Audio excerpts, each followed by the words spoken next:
नमस्कार स्वागत करुच्ची आज मुख्य गुरुत्वपूर्ण खबर को आपण दर्शक बंधु एवं आम हस्तगत होता खबर रही पाणीपाग संपर्कित राज्य में जारी रही वर्तमान शीतलहरी एवं घनकुहुड़ी आहरी केते दिन पर्यंत यह शीत जारी रही पाणीपाग स्थिति किभली भाव रही से संबंध में पाणीपाग विज्ञानी मान मतामत कौन रही से संबंध में संपूर्ण विवरण मुझे वीडियो प्रदान करी। से आप निश्चित भिडियो प्रथम शेष पर्यंत देखिए।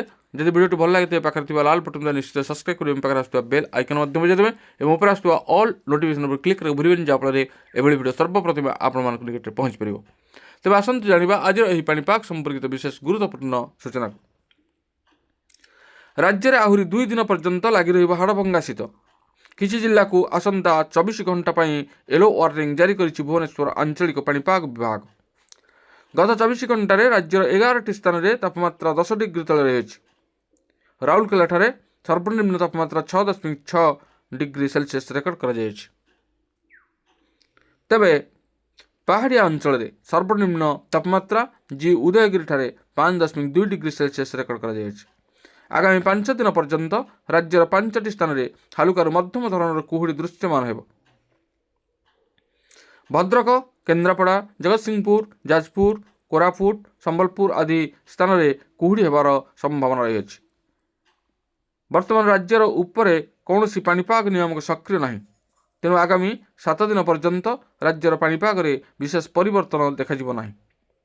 पाग मुख्यतः शुखिला रहिबो, वर्षा होबार संभावना मध्य कम रहिबो।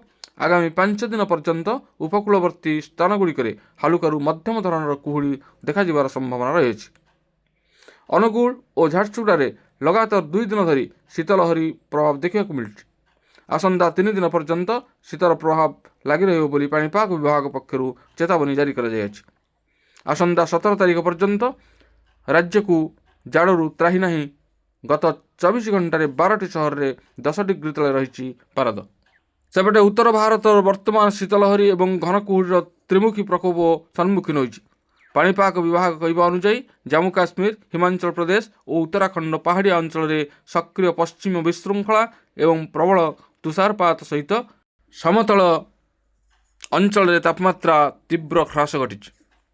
पंजाब, हरियाणा, दिल्ली, राजस्थान, हिमाचल प्रदेश एवं झारखंड और ओडिशा रे आगामी 2 ରୁ 3 दिन पर्यंत प्रबल शीतलहरी परिस्थिति जारी रहिबो।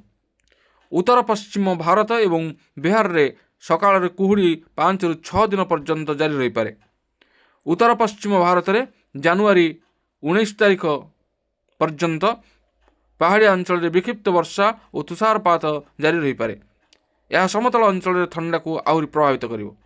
तथापि जनवरी 18 तारिख पर पश्चिम विशृंखला प्रभाव धीरे धीरे दुर्बल हेबो।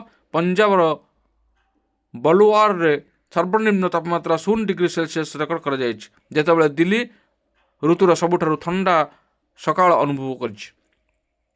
सफदरजंग ऑब्जर्वेटोरी रे सर्वनिम्न तापमात्रा 2.9 डिग्री सेल्सियस रेकर्ड कर जहाँ जनवरी 2023 पर सर्वनिम्न। पालम रे पारद 2.3 डिग्री सेल्सियस को खसी आसी जहाँ 2010 पर सर्वनिम्न। हरियाणा हिसार रे तापमात्रा 0.2 डिग्री सेल्सियस रेकर्ड कर। दिल्ली समेत उत्तर भारतर अनेक राज्य लगातार 4 दिन धरी शीतलहरी गति करुछि एवं शुक्रवार कौन आश्वस्ति आशा करा जाय नहीं।